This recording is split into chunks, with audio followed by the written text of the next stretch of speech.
Hey, what is going on, crypto people? It is the Crypto Siege with another day in the life, in the crazy life that is the digital asset space. Good morning, good afternoon, and good evening to each and every one of you.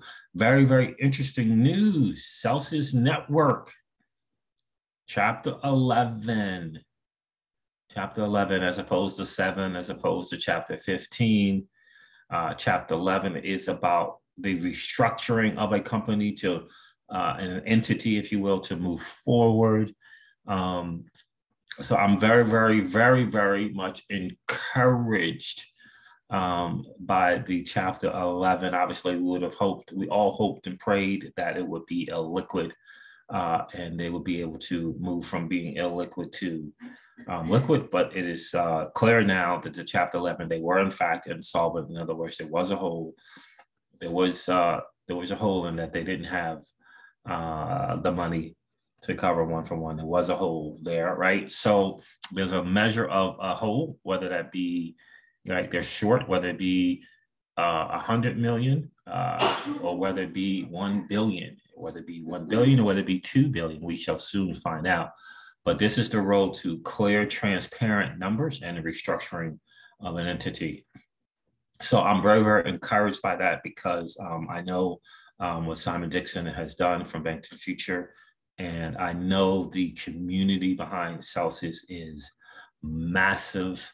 And that is going to play a major, major role in this restructuring. I'm going to get into that a little bit later because for me, I'm going to use the quote, more than whole.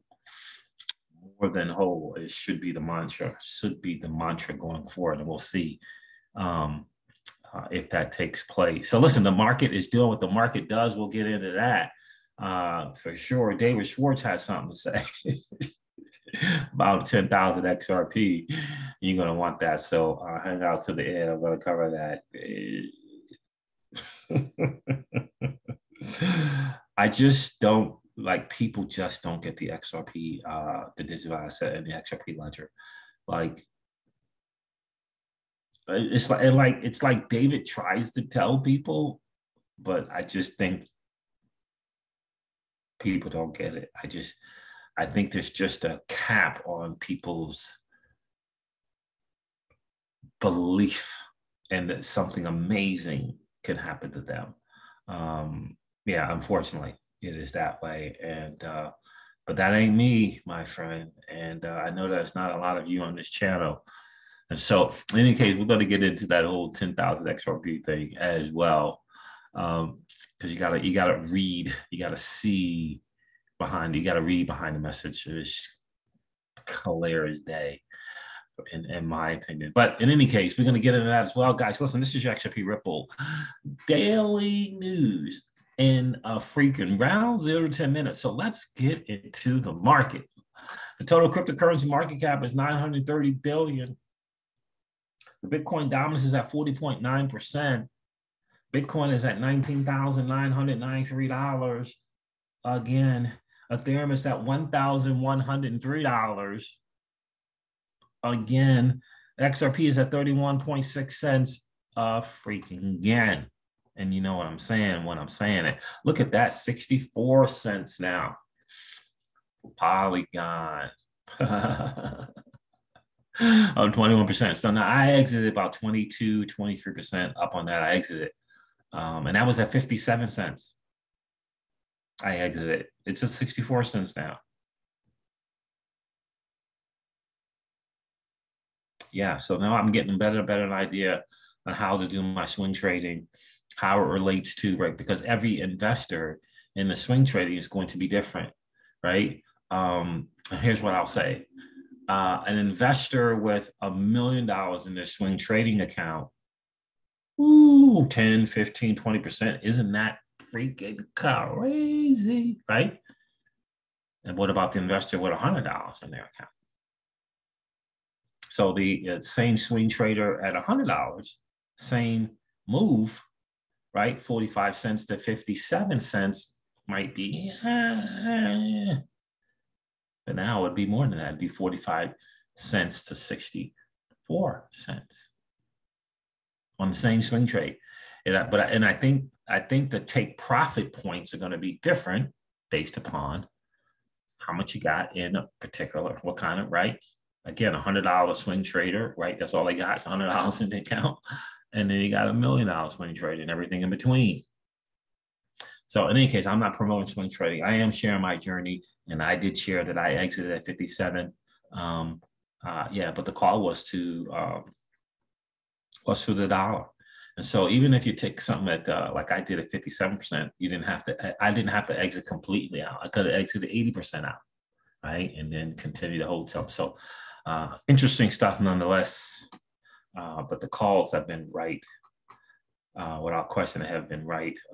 And so I'm excited about it for sure. But look, what else is going on? The market is kind of doing what it does. And I just believe you got to invest in the education. This is, for me, is education. So even if the education is merely a call or signal, there's education there to be had if you're willing to invest in you. That's what I believe in. Look at Quant, man. Quant, shout out to Solomon. I think to my guy Solomon, shout out to Crypto Eddie. I think these are some big quant time guys and gals in the community. And we always, like I always say, we need a new 1%. We need a new 1% with the makeup of Crypto Eddie and Solomon. You see what I'm saying? We need a new 1%. So shout out to those guys. Up at Aave, up 27%. Real Vision's bot doing this thing, man. Yeah, Real Vision's bot is on it. I don't know if you guys know, but Rob Paul has this thing called Real Vision bot, and it has been on it. It's been on. That 27% on Aave was one of the, I think Aave was one of the top 8 in that bot thing. Okay, so what else is there? Anything? No, it's double figures, some good prices to buy. If you're in a position with tripod on the side, this is certainly some great buying opportunities. Curve is back up over $1. That's cool. We exited out of Curve a few months back. Position there. We took our little, I don't know, 400, 500, whatever it was. Percent. Little Dow, 28% up there. There it is. Convex Finance. No, not. So that's it, guys. The market again is doing what the market does. Let's get into this news with Celsius Network. This is going to be hugely, hugely important to understand. Oh, I forgot to mention Attorney Bill was on it. Attorney Bill was on it today. Or yesterday. We're so blessed in this community. Yeah.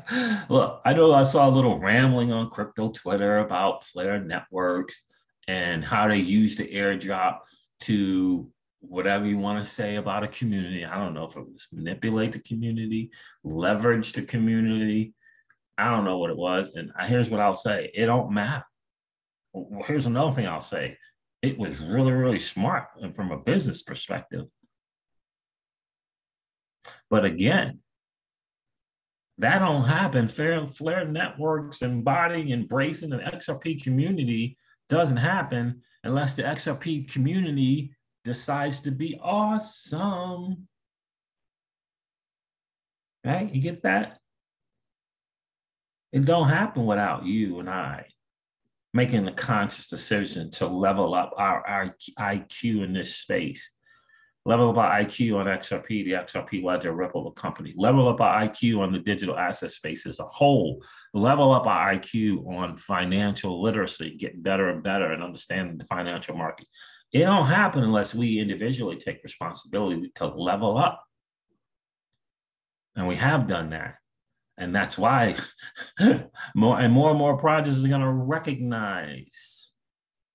It's just a matter of time how awesome this community is. Whether it ain't, whether it's content creators or people liking or retweeting on liking a YouTube video and retweeting on Twitter, it don't matter.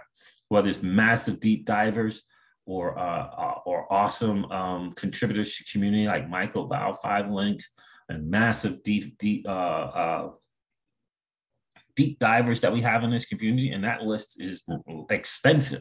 I'm not going to even mention one name because the list is extensive, and I don't want to miss it. I don't want to miss someone. You see what I'm saying? Whether it be content creators like the Bearable Bull, It doesn't matter. The community is awesome at the capital A. So here it is. Celsius Network. Moments ago, Celsius Network filed voluntary petitions for Chapter 11 protection and announced that the company initiated a financial restructuring. We're going to get into this, and I'm going to cover my guy, Simon Dixon. And I'm excited about it. Simon Dixon is a recovery plan for a lot of reasons. But number one, how about recovery plan competition? How about recovery plan options? How about recovery plan options with account holders having a say in which recovery plan we like to see move forward? I get it. It ain't access to your digital assets today. But my guy Simon Dixon has said there's been recovery plans actions and that take 2 months, that take 2 weeks, that take 9 months, and takes 8 years. Which one do you want? Which one are you open to? The fact of the matter is there will become options. And I will say this, Simon Dixon's people in their recovery plans, they have been made more than whole. More than whole. Can't guarantee that'll happen here, but that is a fact. That is a fact. So anyway, let's see what Celsius Network has to say here. That video thing, yeah, I was not happy about just a little video. But anyway, this decision was made with the intention to provide the best opportunity to stabilize the business, consummate a comprehensive restructuring transaction that makes value for all stakeholders. Anyway, maybe they're saying stakeholders are the people who have accounts as well. I'm not kind of on the, I don't know. I don't like stakeholders because to me, the stakeholder thing, they're talking about people who own shares in the company as opposed to account holders. So I don't like it. I'm not worried, however, because I know there are going to be multiple recovery plan options. I am certain of that. And the minimum is right now is Simon's, which is up to $6 billion. Yeah. So, all right. So, but I don't like the stakeholder thing. And emerge from Chapter 11, positioned for success in the crypto industry. Let me read it again. Consummate a comprehensive restructuring transaction that maximizes value for all stakeholders and emerge from Chapter 11 positioned for success in the crypto industry. Acting in the best interest of our stakeholders. And then it says, okay, so including the entire customer community. So they're wrapping them all together. Perfect. Is our top priority. So in other words, they're saying that they're going to pay attention to the account holders and people who have equity, current equity in the company. So we look forward to sharing our progress as we go through this transparent process. And again, this is what Simon Dixon was saying that needed to take place. It's Chapter 11 to provide disclosures and complete transparency so they can figure out where the hole is and then put a plan around that. And then I'm going to tell you, my friends, community involvement in this thing is going to be massive. It's going to be massive. And Simon always talks about how Bitfinex's community was lackluster at best. And they ended up with a massive recovery. It was something to be hoped. It was incredible. More than whole, hashtag more than whole. Maybe I'll do that, hashtag more than whole. So anyway, was that it? Yeah, that's it. So acting in the best interest of our stakeholders, including our entire customer community, is our top priority. We look forward to sharing our progress as we go through this transparent process. So, I'm going to give you, let you listen to Simon Dixon here because I do think it's important. And this is just my prediction, but I do believe there's going to be competition, if you will, between recovery plans, right? And I think that's going to be a great thing. I think that the people in these positions recognize the power in the community. And have experience in these recovery plans.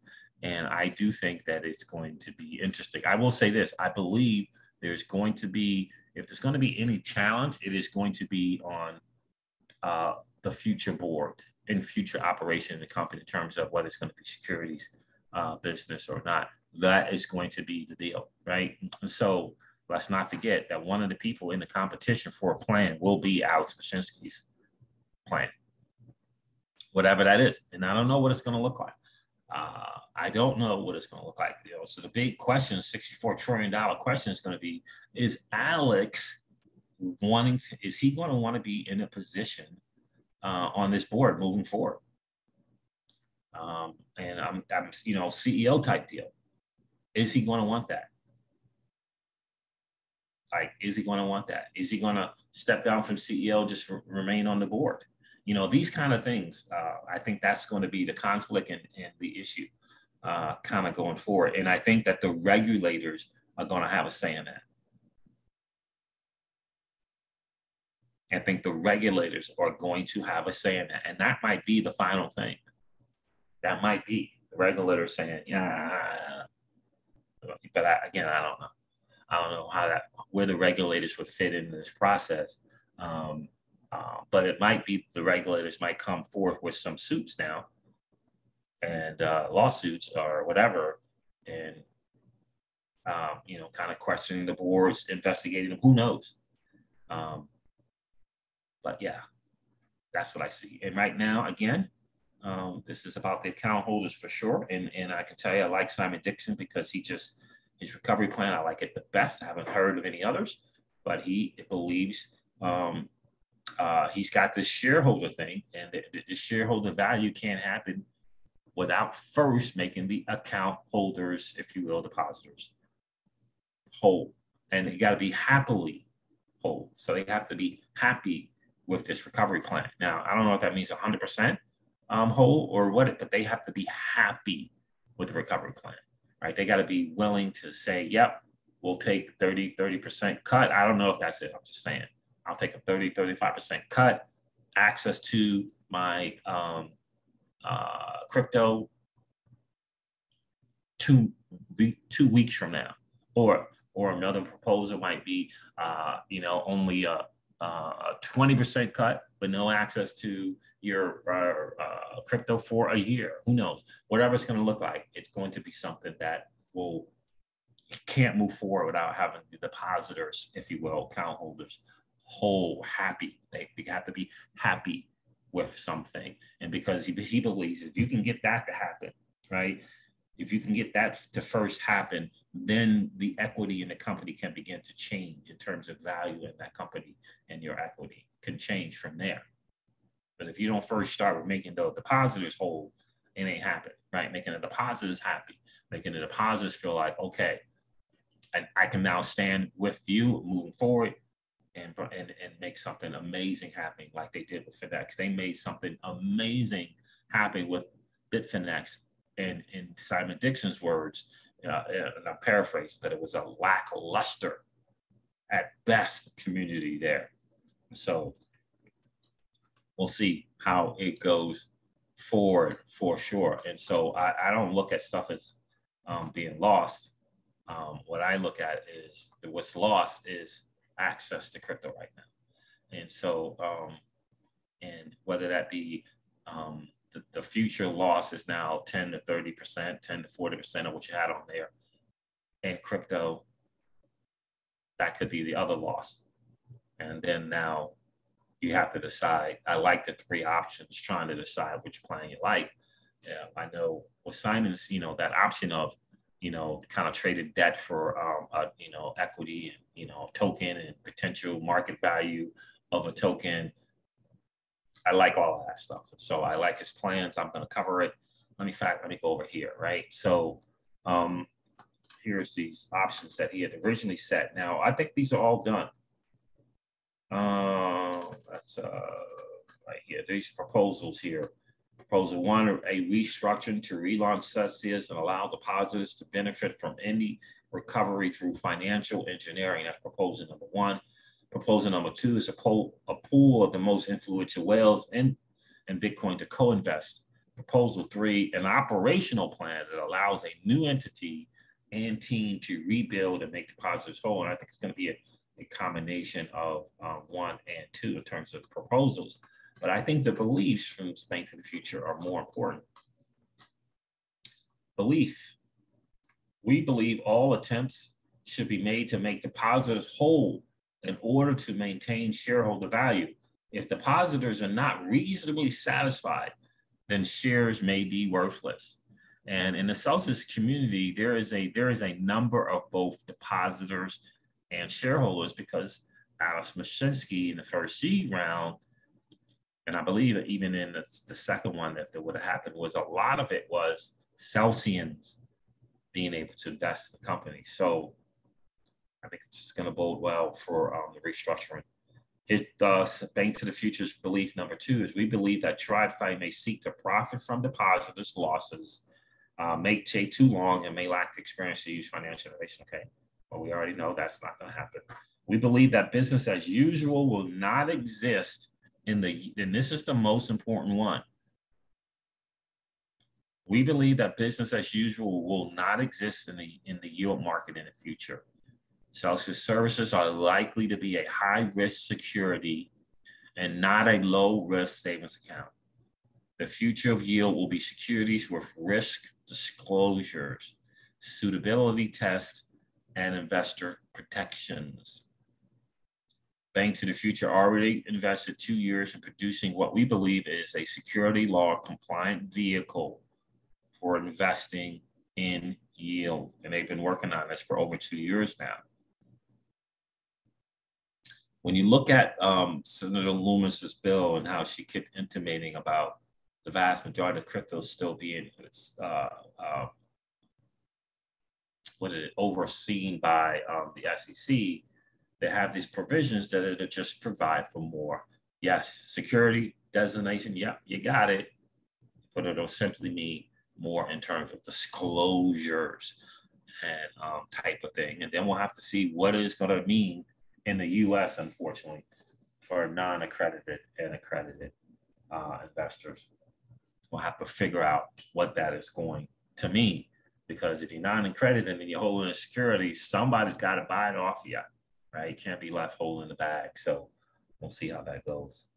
The future of yield will be securities with risk disclosures.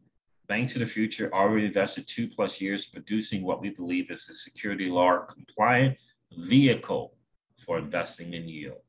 This has been beta tested with Celsius already. Okay, so and I think it's important. We have 3 paths to recover, encompassing all 3 beliefs about the future of yield. If the end result is that we push for a better solution for depositors that competes with our proposal and is executed by somebody else, we are happy. As long as depositors are put first, we are here to serve. There is a fiduciary duty to take the best proposals forward. We want to hear your input and the entire Celsius community.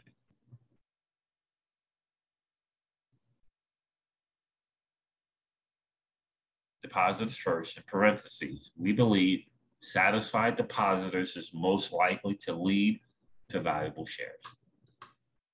So I think that's going to be hashtag more than whole. I think it's going to be a big time thing for sure.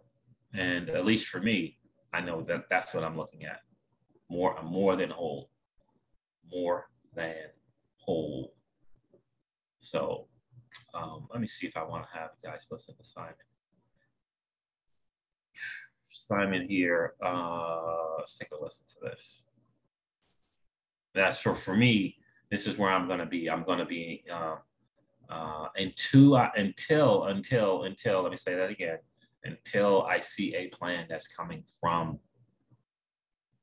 Alex Mashinsky, if they're going to come to a plan, up with a plan. Who knows? They might have a combination of Mashinsky's plan and Celsius plan and Bank to the Future's plan, but we'll see. We'll see. I want you to take a listen. That bought into a dream of financial freedom, that bought into unbanking, that worked day and night, under the leadership of somebody that was driving. All right, let me try minute 48 here if I can find out. There it is.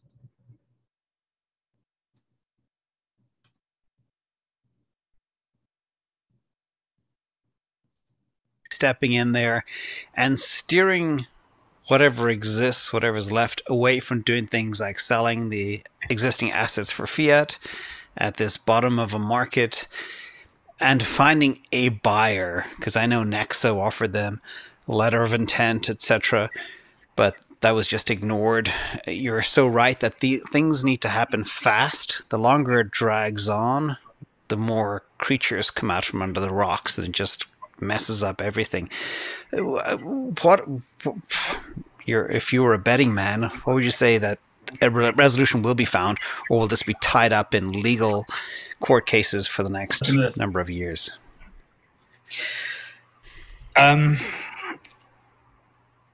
We've invested in the best team that money could buy, and pulled together 11 years of contacts and put together the capital to write, if the transparency is given under Chapter 11, up to $6 billion in debt and equity, if that is needed, and a suitable structure that we can plausibly give to investors on a recovery plan can be put in place.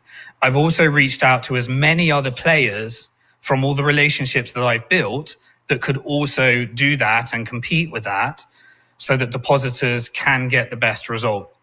So again, what he's saying is he put his team together, they put their plan together, but he also reached out to other influential people in the space with deep pockets who also can come up with, who he knows can also come up with plans, and they will be competing plans. They will be competing plans. And again, the hashtag more than whole is going to become a thing. I'm going to make it become a thing. And as a community, this is you can rally around competing plans that can make the depositors more than whole. I still believe that there is a plan. And here's one thing, and this is the commitment that I will make. Until the final hour, we will do what we can, firstly, for my deposit and to retain some of my shareholder value and the shares of other Bank to the Future investors, if we can. I cannot promise that. We've done it before, and we've done it to great success before. I will push for that, and I will push others to try and put together a suitable solution. And therefore, Chapter 11 is designed to try and get the business out of that situation as fast as possible. I'm not a lawyer. I can't give you legal advice. I can't give you financial advice. But we need to understand what the situation is. We need to understand the whole. And then we need to understand how that compensation can be done. And normally it's done with a combination of equity, which means there has to be a future for the business, which means regulations, it means trust, and it means putting together a compelling business model with someone with a suitable balance sheet that can win back the trust of as many depositors as possible. And smart crypto financial engineering, I personally know that there's no one in the industry that's had more experience at doing that than us. And I think that's important. The experience behind it is very, very, very important. I do think that there's going to be, I don't want to say a give and take, but I do think that, this financial engineering is going to be important. And it's basically coming up with a way to kind of give options in terms of the debt, in terms of a token that can have value, all of these different type of things. I will say this, there's going to have to be some give and take from the Alex Mashinsky plan or team. 100%, it's going to have to be some give and take. And what I mean by that, is going to have to be an acceptance of the platform being a securities platform, which would require proper filing, proper registration, and that type of stuff. I can't see it moving forward without it. And this is where I think the regulators are to come into play. And I think this is going to be something that they are going to want. And this is going to be the SEC move, right? The SEC move in terms of a win in terms of the SEC is turning Celsius Network into that entity with reporting and filing and registration requirements, as opposed to just doing what they want. Yeah. And if the SEC can be the ones that say that they did that, Gary Gensler is going to do that. So the thing with the regulators is not over just because this Chapter 11 for restructuring has been filed. That doesn't mean that their SEC and the regulator thing is over. And Simon Dixon, a lot of people don't know it, but 6-9 months ago, maybe even a year ago, he did a big time video on, the changing or the end, if you will, to the DeFi yield model in its current form. And he was essentially saying, yeah, these things are going to become securities platforms in some way, shape, form, or fashion, with still being able to offer yield, but with this disclosure, having been, being more accountable to someone when you put an interest rate up there or you put a yield rate up, you see what I'm saying? And I think that's where it's going to move forward. And if that means the whole accredited investor thing, well, we don't know. If it means that, it means that. And it may mean that in the beginning until we change the stupid accredited investor rule. But anyway, Bank to the Future, Simon Dixon, again, 11 years experience, and, they're regulated securities platform. Yeah. And they have big time relationship with the people at FINRA. So I think, again, 11 years experience in the securities platform as opposed to no experience in the securities platform space is important because of established relationships. In other words, me going into the FINRA's office or regulator's office, having relationships where they look at it from this has been a safe and a compliant, if you will, platform. His experience will speak loudly in those relationships. In other words, they're saying, okay, 5 years, but you've been doing it right. 11 years, you have been doing it right. Oh, so what's the next thing you got? Okay, cool. We trust you because of our prior 10 or 11 years relationship with you where you have been doing it right, if you will. Massively important.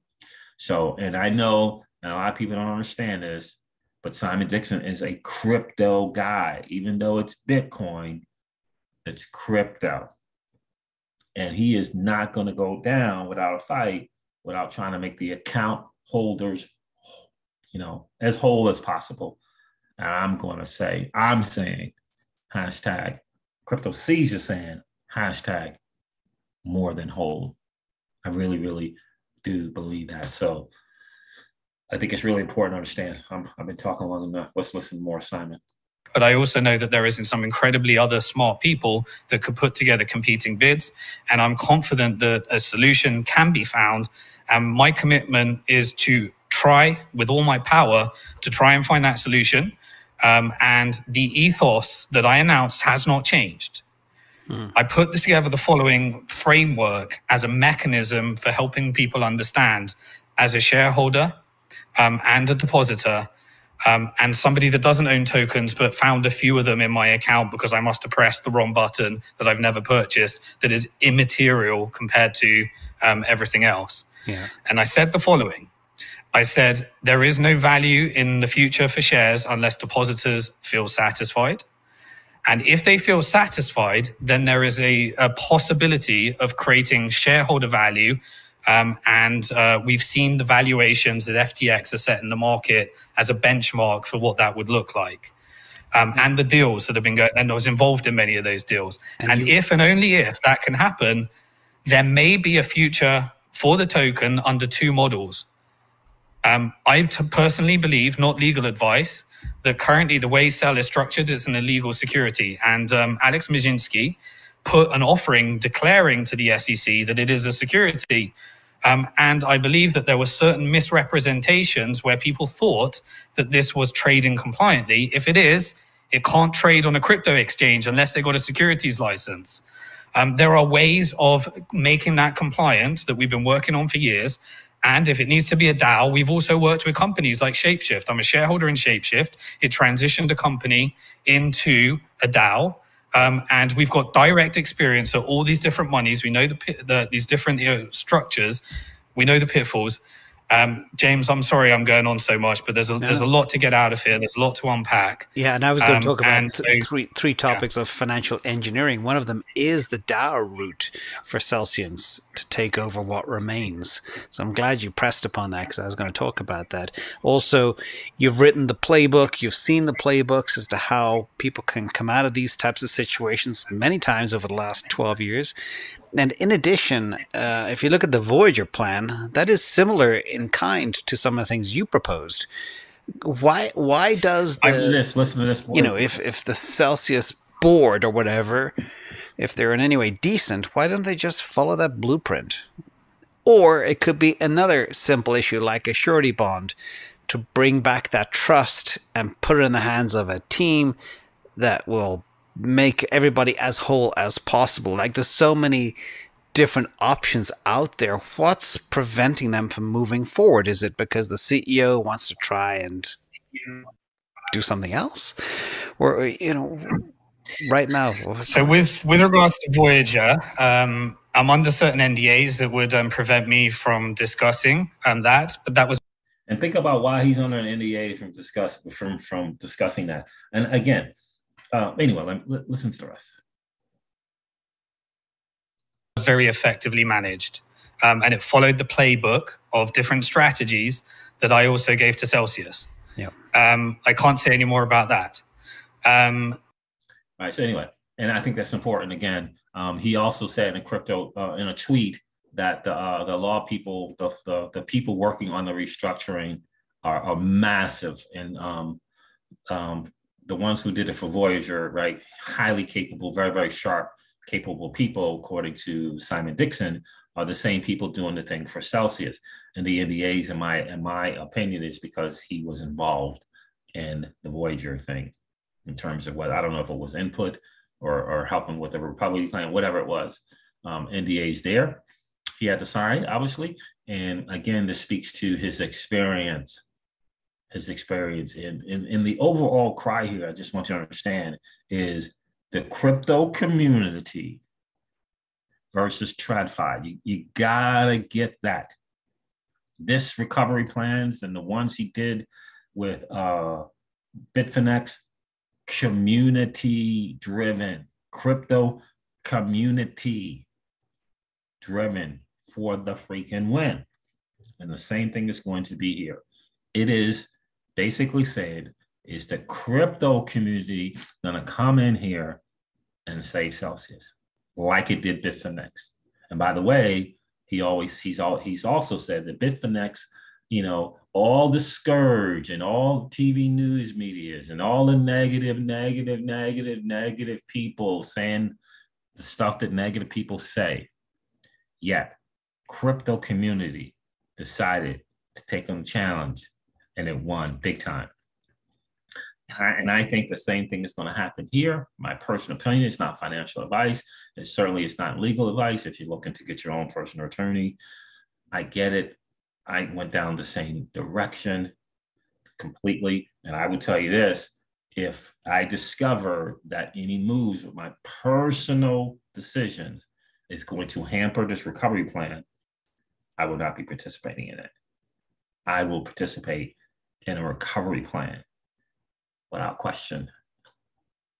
It will not be, I'm not going to slow down a crypto community driven way to make this happen, because I know what the real fight is. The real fight is in TradFi.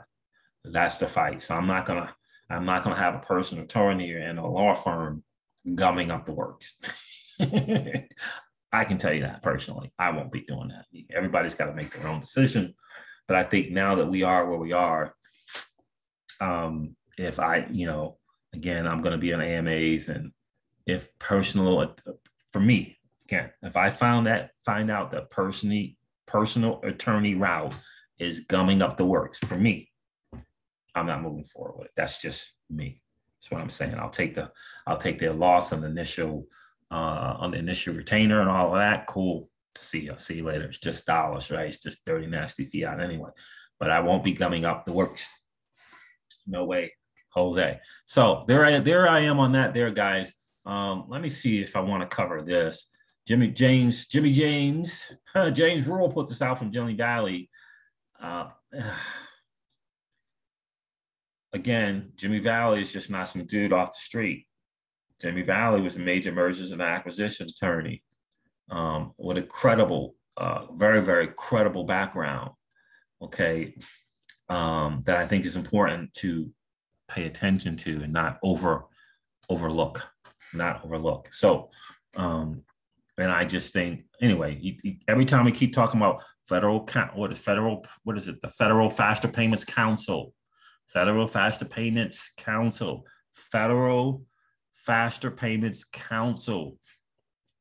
and, bringing in people from Ripple involved in that. I'm going to read this, but I really want you to see David Schwartz's tweet on this 10,000 XRP. And I think the most important thing to think about, me personally, I don't know if I'll see a 10,000 XRP. I don't know if I'll see a 10,000 XRP on CoinGecko. I don't know if I'll see that. But it don't mean I won't see a 10,000 XRP. All right, it says here, Jimmy Valley has something to say. Let's take a listen to this. Of Val Hill Capital.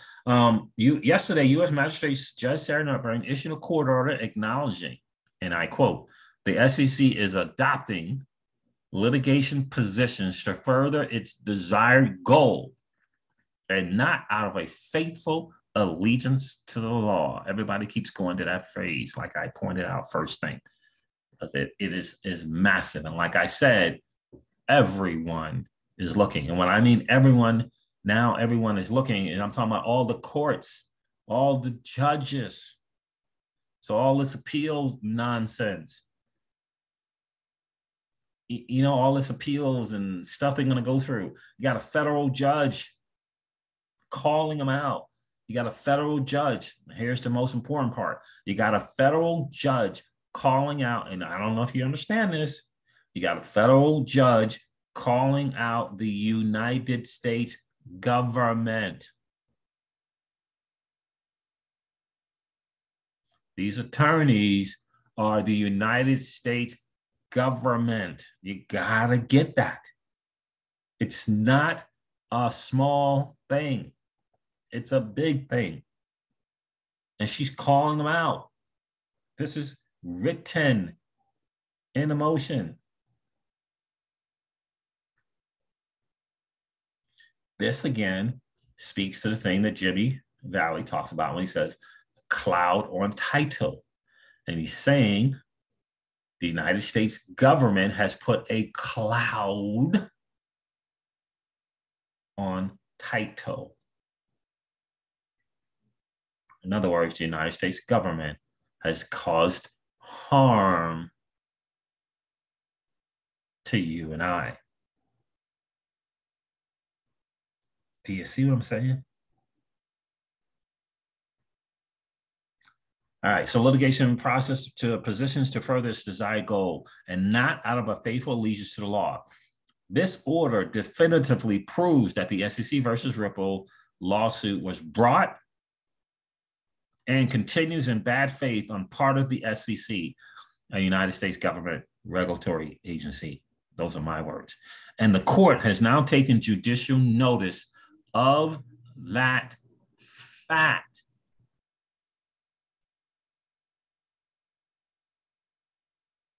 A federal judge. So, as clearly discussed in my prior statement following the hearing, in reference to attorney-client privilege, the federal government's ongoing actions through this corrupted agency of the legacy banking system have, number one, violated the SEC's primary mission and our duty to protect investors. Number two, approximately caused trillions of dollars in damages to Americans and individuals outside of the United States. Former mergers and acquisition attorney, Jimmy Ballard.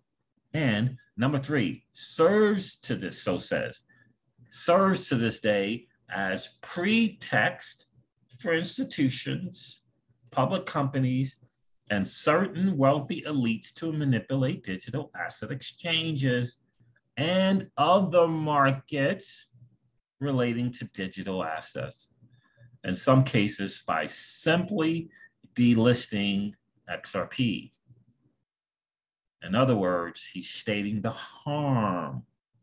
He's stating the harm by a United States federal agency.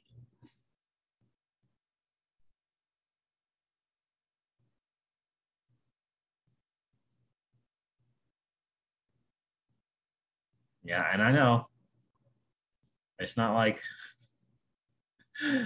law firms haven't taken United States federal government agencies to court before and claimed harm. This matter is now proven before all market participants. This matter is now proven before all market participants. Again, these are the lists and the things that you write down in a proposal for value and future value of a government and worldwide recognized asset.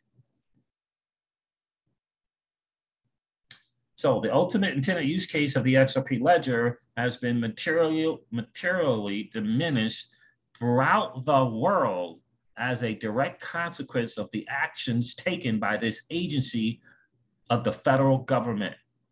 The damages caused by the federal government's actions through their employee agents acting on their behalf are substantial.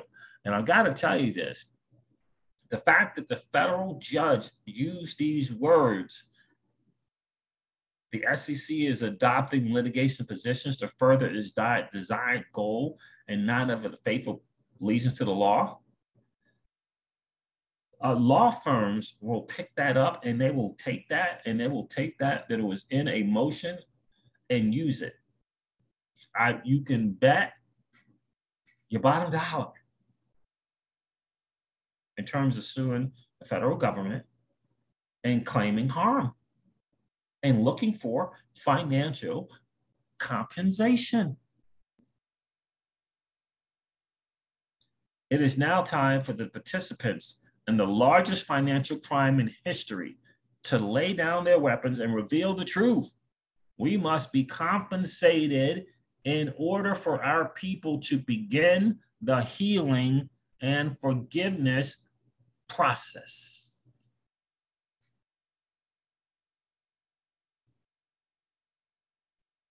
Guys and gals, there are trucks running around at the SEC headquarters office with a flashing sign pointing to the corruption at the SEC. Do you think that's just a small thing? It's a big deal. And Jim, I think Jimmy Valley is spot on here. Again, this is a world that he lived in. And I think he's spot on. Anyway, let's get to this David Schwartz tweet because I think it's important.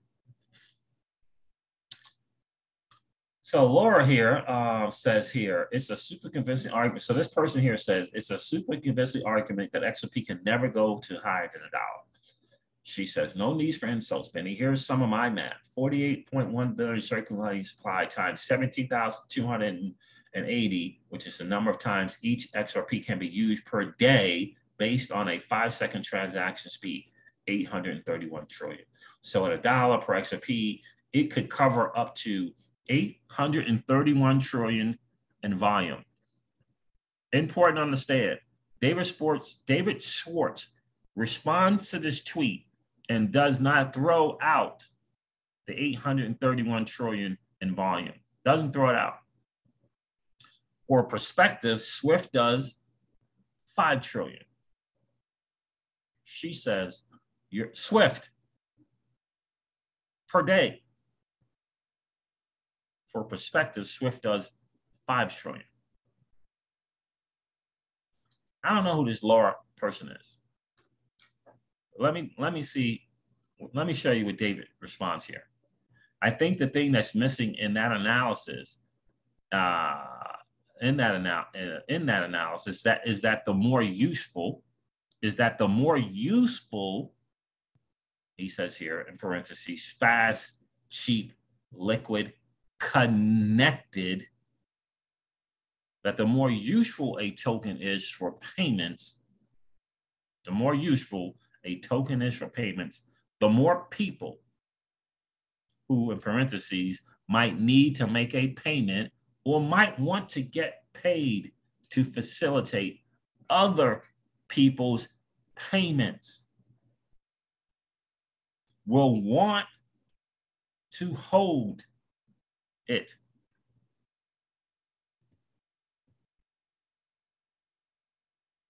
So he's telling you in code here, there are going to be people, possibly, who want to make payments for other people and realize that they can get paid for making payments for other people, will want to hold the asset.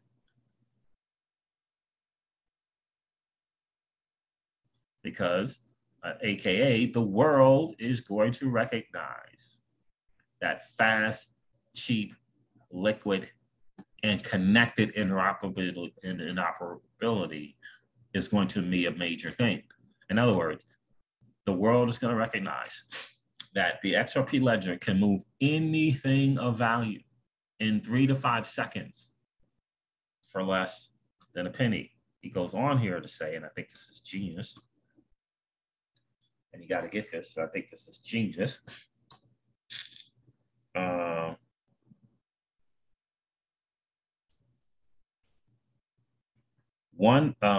The current minimum transaction fee. So Andre says here, one thing I've been thinking about is if XRP does moon, I think that's moon, and gets to 10,000 and gets to 10K, then transactions would be more expensive, yeah? So would there be an amendment? So would there be an amendment to transactions costs on the XRP ledger?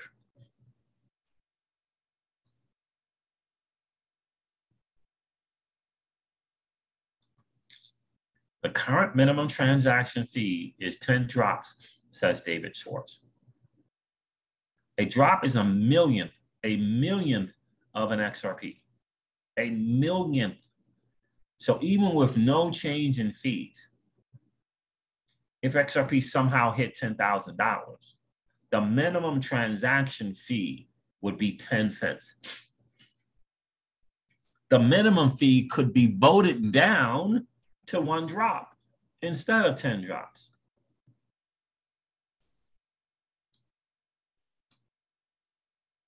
He goes on to say, if you want to imagine a world where even a million of 1 XRP is too high a transaction fee. Again, and what he's saying is, if you want to imagine a world where where one XRP is $10,000. You can imagine two types of protocol changes. You pay one drop and you get a number of transaction credits. That could be a protocol change. So instead of one transaction, you get transaction credits that you can use for the fees. Another proposal to the protocol change could be changes to increase XRP's divisibility. Hey, in other words, they've already been there in their minds in terms of the scenarios. The 10,000 XRP, and a 20,000 XRP, and a 50,000 XRP. Again, I'll say this again for my fans. I don't know if I'll ever see a 10,000 XRP on CoinGecko. But it doesn't mean I won't see a 10,000 XRP.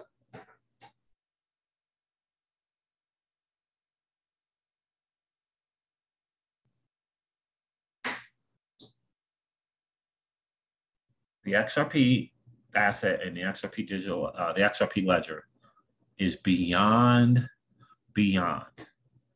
And what I'm humbly suggesting to you is they know it. Consumer Financial Protection Bureau knows it. The World Bank knows it. The IMF knows it. The federal government knows it. Chris Giancarlo knows it. David Schwartz knows it. Michael Barr, recently appointed to the Federal Reserve, knows it. And here's my thing. If normal people recognize it and normal people know that it's a mechanism to collateralize the debt, a viable mechanism to collateralize debt. If you and I know that, they know it.